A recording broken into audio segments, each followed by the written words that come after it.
গ্ৰাম্য জীৱনৰ চহাসকলৰ যি সোণগুটি বুটলাৰ সময় এই আঘোণ মাহতেই ৰাইজে নখোৱা উৎসৱ পালন কৰে।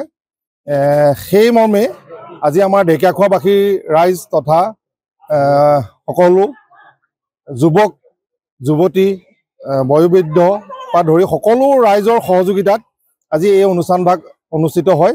কাৰণ পৰম্পৰা ৰক্ষা কৰিবলৈ হ'লে আমি নতুন প্ৰজন্মক দেখুৱাব লাগিব। গতিকে আমি এই নখোৱা উৎসৱেৰে নতুন প্ৰজন্মৰ যি ধাৰাবাহিকতা সেই ধাৰাবাহিকতা ৰক্ষা কৰিবৰ বাবে যে নখোৱা উৎসৱটো আমি নহ'লে আমাৰ বৰ্তমান সময়ত পাহৰি যোৱা হৈছে। কাৰণ মূল্যবৃদ্ধি যি বৰ্তমান সময়ত কমা কৰিছে, প্ৰত্যেক ঘৰে এটা অনুষ্ঠান পাতিবলৈ সমৰ্থ নহয়। গতিকে ৰাজহুৱাভাৱে যদি এনেকুৱা অনুষ্ঠান পতা হয় তেনেহ'লে সমন্বয়তাৰ সৃষ্টি হয়, লগতে উৎসৱমুখৰ যি পৰিৱেশ সেই পৰিৱেশে ৰাইজক আপ্লুত কৰে। গতিকে সেই মৰ্মে আমি ঢেকীয়াখোৱাবাসী ৰাইজৰ উদ্যোগত এই নখোৱা উৎসৱটো পালন কৰি আজি সকলো ৰাইজৰ মাজত আমি কৃতাৰ্থ হওঁ। আমাৰ প্ৰায় ঢেকীয়াখোৱা গাঁওখনতো 1500 ঘৰ মানুহ আছে। আমাৰ হুমদিয়া চুবুৰী, বিশেষকৈ ঢেকীয়াখোৱা গাঁৱৰ হুমদিয়া চুবুৰী 90 ঘৰৰ প্ৰচাৰে যি এই অনুষ্ঠানভাগ আয়োজন কৰা হৈছে, প্ৰায় সহস্ৰাধিক লোকৰ সমাগমে এই নখোৱা উৎসৱটো পালন কৰা হয়। গ্ৰাম্য জীৱনৰ চহাসকলৰ যি সোণগুটি বুটলাৰ সময় এই আঘোণ মাহতেই ৰাইজে নখোৱা উৎসৱ পালন কৰে।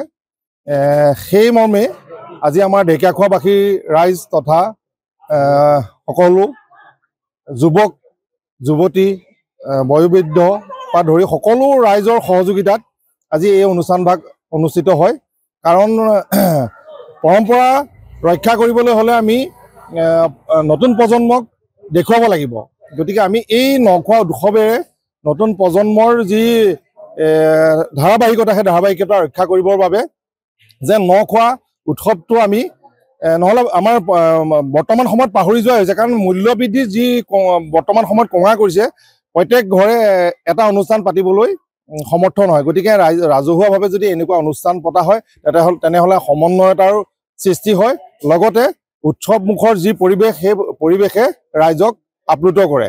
গতিকে সেই মৰ্মে আমি ঢেকীয়াখোৱাবাসী ৰাইজৰ উদ্যোগত এই নখোৱা উৎসৱটো পালন কৰি আজি সকলো ৰাইজৰ মাজত আমি কৃতাৰ্থ হওঁ। আমাৰ প্ৰায় ঢেকীয়াখোৱা গাঁওখনতো 1500 ঘৰ মানুহ আছে। আমাৰ হুমদিয়া চুবুৰী, বিশেষকৈ ঢেকীয়াখোৱা গাঁৱৰ হুমদিয়া চুবুৰী 90 ঘৰৰ প্ৰচাৰে যি এই অনুষ্ঠানভাগ আয়োজন কৰা হৈছে, প্ৰায় সহস্ৰাধিক লোকৰ সমাগমে এই নখোৱা উৎসৱটো পালন কৰা হয়। যিকোনো খবৰৰ বাবে যোগাযোগ কৰক 7099017330 লগতে 7099017110 নম্বৰত।